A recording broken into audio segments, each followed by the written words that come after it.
Welcome to episode 3 of Enlivening Musings. We're going to be talking about finding practitioners, at least to some sort of degree. We'll see where the conversation goes. Yes. So, in our last episode, we were talking a bit about self-care. And a lot of times when people get into that world, they then want more, and they want to be able to find practitioners to help them on their healing journey, whatever that may look like. And there's so many practitioners, there's so many modalities out there.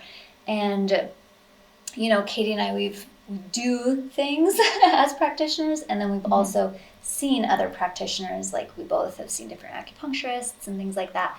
So we'll just kind of muse around on this as a topic. So I would love to know, I've had PT from somebody who's really conscious, and I've had PT from somebody who's very structural. But as a physical therapist, what would you suggest, for somebody, especially with so many women who need it, our pelvic floors need it? What would you say? What would you find?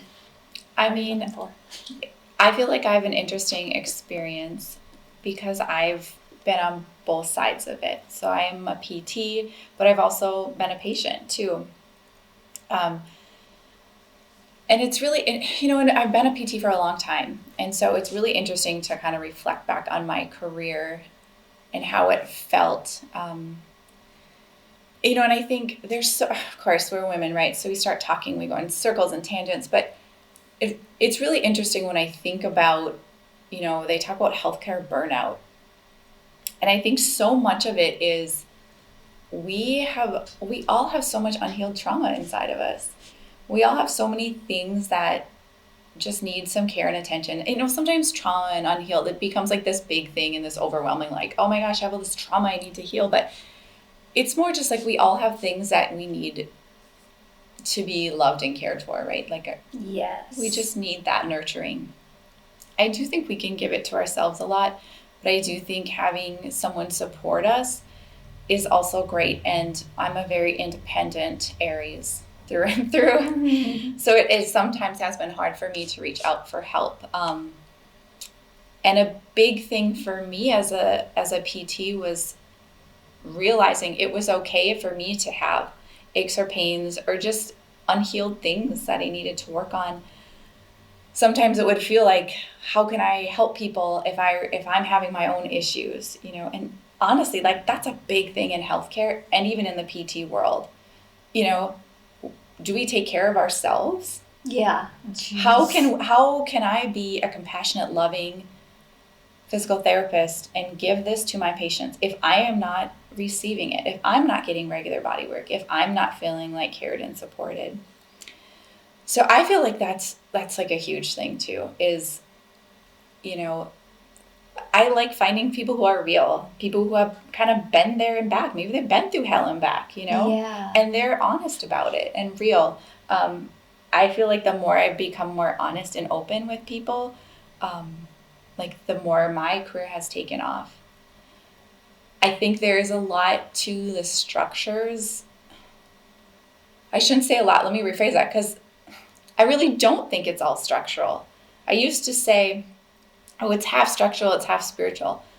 The more I work with people, I think it's maybe 10 to 20% a structural physical problem going on with the tissues. And the rest is what's going on emotionally with the person, what's going on spiritually with them. And because I've just seen it in myself, receiving therapy, receiving a traditional pelvic floor therapy, and then receiving from someone who is letting me really heal my whole mind, body in the process. And it was crazy in my own experience, going to all the sessions, doing all the things. It was interesting. I realized I had tender muscles, all those things. But it wasn't really getting to the root of the issue. And I went to one visit with my friend, Erin, who's a myofascial therapist. Had an amazing emotional release. And when I left, I could feel my pelvic floor, which I went in telling her, I'm so disconnected. Yeah. I can't even find it. And to be able to go through that process release some emotions that it was nothing that I even thought it was. Like Yeah, it usually is. Right. And I left and I was able to feel my pelvic floor and I was able to do a contraction. Yeah.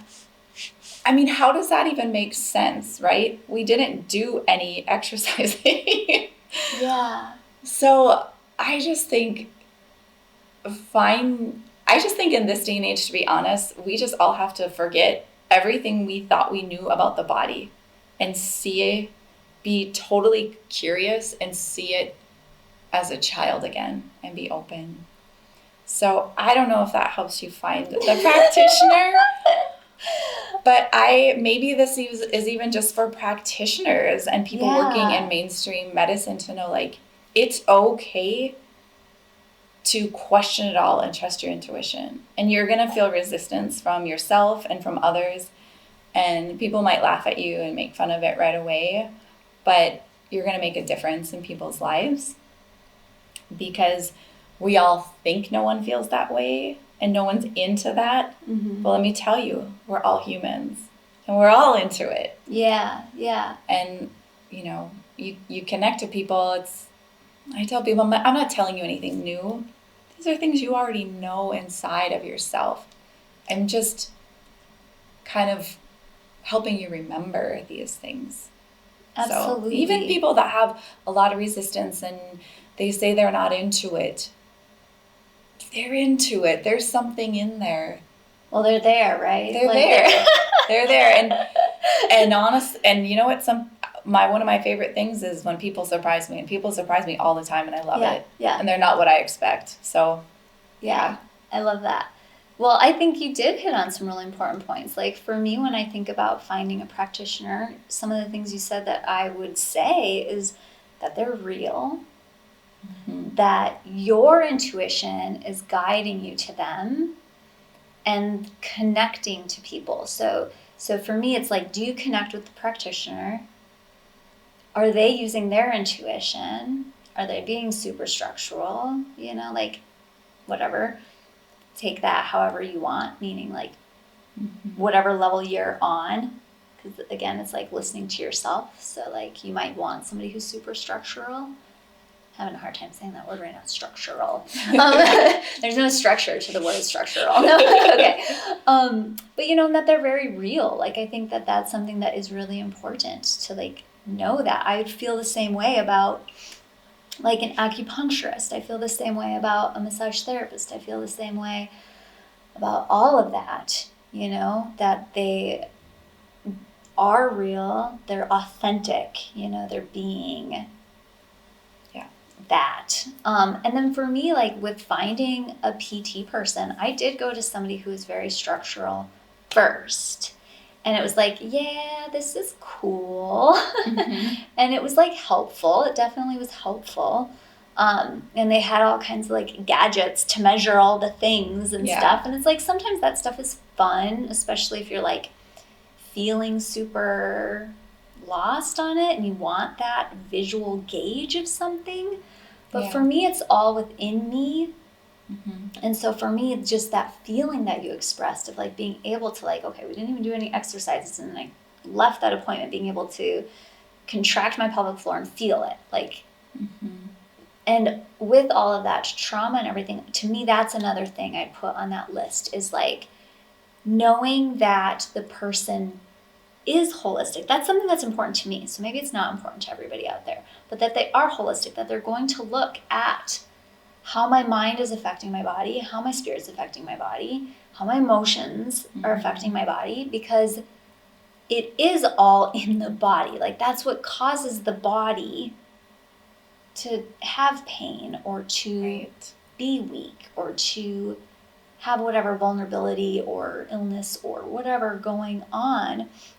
And I love how you said like your own journey of being like, wow, only 10% maybe is physical. Because I mean, that's like my whole life. I feel like my whole life of like experiencing, I've gone to a chiropractor since I was 8, I believe, which was freaking awesome. Like I'm so happy because it tuned me into my body so much as a very little person that I was able to like know when something was off. And it was so cool for me and my entire experience. And yet like with that, my evolution with like chiropractic became all into like gentle land.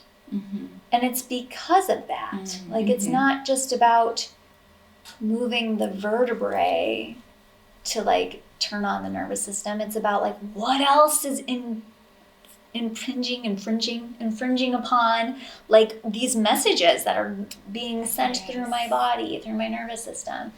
And so for me, when I went to like PT where somebody like guided me through like my entire wound space and all of these different emotions and like things, it was just like a completely different experience that like woke up all of this stuff. And I saw that person fewer times than I saw the more structural person, and I got more from the fewer sessions. Yeah. Yeah. Because your body knows. You know, one of my teachers, give her a shout out, Lisa Kelly, because I think she's just so wise. And one of her quotes is like, we're not God. Like, we're not fixing people. The body wants balance and homeostasis. And this is what I tell people too. All we're doing as practitioners is we're trying to just support your body and, you know, maybe clear the space of anything that is preventing that balance and homeostasis to come back, because our bodies are amazing at healing. I don't think we think about that enough. The way we can like break a bone or cut ourselves and it'll heal, like kind of on its own a lot of times. The body just wants to be in homeostasis. When it is, it can heal itself. Again, coming back, it's just that inner wisdom, it kicks in. But there's all the other things that we haven't learned how to process, like being in chronic stress or fight or flight. When we're in those states, our body is not very good at healing. It can barely digest our food when we're in those states, you know? So I think that's a big part of, that's where I say like a big part of it is finding someone who gets that, and just kind of can help you find ways to support yourself to get into that place. So number one, you can connect and find out what's really going on. Yeah. And that is done without thinking, but feeling in the body. Mm-hmm. And then, you know, the body does its thing. It's so amazing to me. It's what's made my career so rewarding after all these years. Like I still love going to work. I love being a physical therapist. I always have. The body is amazing. It continues to amaze me. The more I learn, the more I know I don't know. I just feel like we're in such a new era of medicine and healing. So that's exciting for me. It's exciting for me to be a part of it and to see more people going that way. So, you know, and I would say like a big take home too is like just trusting yourself too. If you meet with a provider and you're just not feeling the vibe, get out of, you know, just do the appointment, whatever, and just tell them straight up, or just be like, I'm just going to focus on my home program. Yeah. And find someone you connect with. Like, I feel like a lot of times, especially as women, we're just so like, we go into kind of like that fawning response, right? And we're just like, okay, you know, the provider gets this like God complex and they're going to fix us, and whatever they say, I'm going to let them do, even if it's painful. Like some, you know, like certain treatments are painful, and it's like, it's causing all this bruising and all these issues. And it's like, why can't we stand up and say like, I don't like this. This isn't working for me. Like, you know, I feel like people are so afraid to communicate honestly with their providers. And if you're feeling that way with someone you're working with, I mean, I say provider because I'm in the medical world, but practitioner to massage therapist, if you can't communicate back to them, you know, that's kind of a problem. You should be able to do that. And sometimes I tell my patients, I want you to practice telling me what you want. Because for women, I feel like this ties into a lot of stuff you do, Crystal, is like, you know, how often do we get to say what we want in regards to our body? Number one. And then number two, have someone listen. That in itself, I feel like is so powerful for my patients, for me to say, what do you want me to do? Well, and what you're talking about, like, I, you know, just kind of write little notes so I don't forget, because that's how like all the conversation runs, but like feeling safe.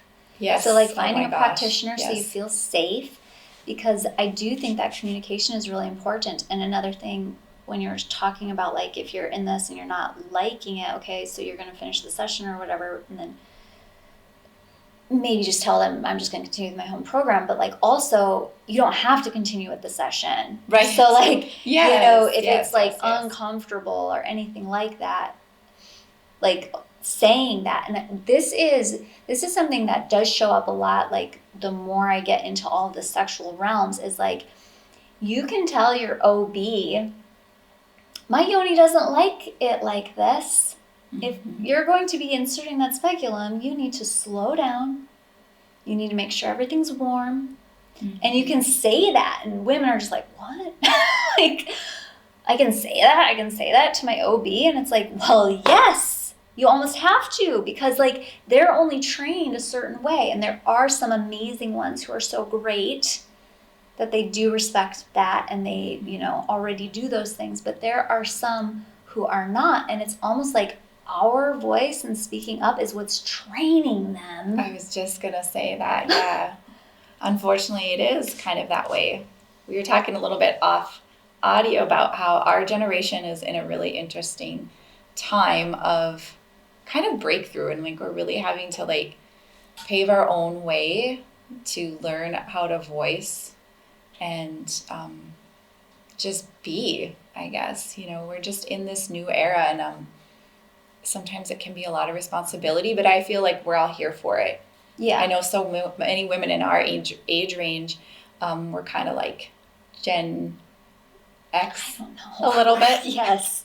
Gen X maybe a little bit. Millennial age range. Right. We're just really having to just pave our own way. But you know what? This is what we're here for. Like we're here for it at this time for this reason, to do the work. So you know what? It's just what it is, and we're strong enough for it, I think. Absolutely. And we're amazing. Yes. So you're amazing out there, everybody listening. Yes. And you know, speak up when you need to all of your practitioners. Find the ones who really resonate with you. You know your resonance, you know, you can feel it. Listen to your intuition. And if there's anything, if you have any questions or any big ahas, leave us that, and we'll send you lots of love on your self-healing journey. Yes. Bye. Bye.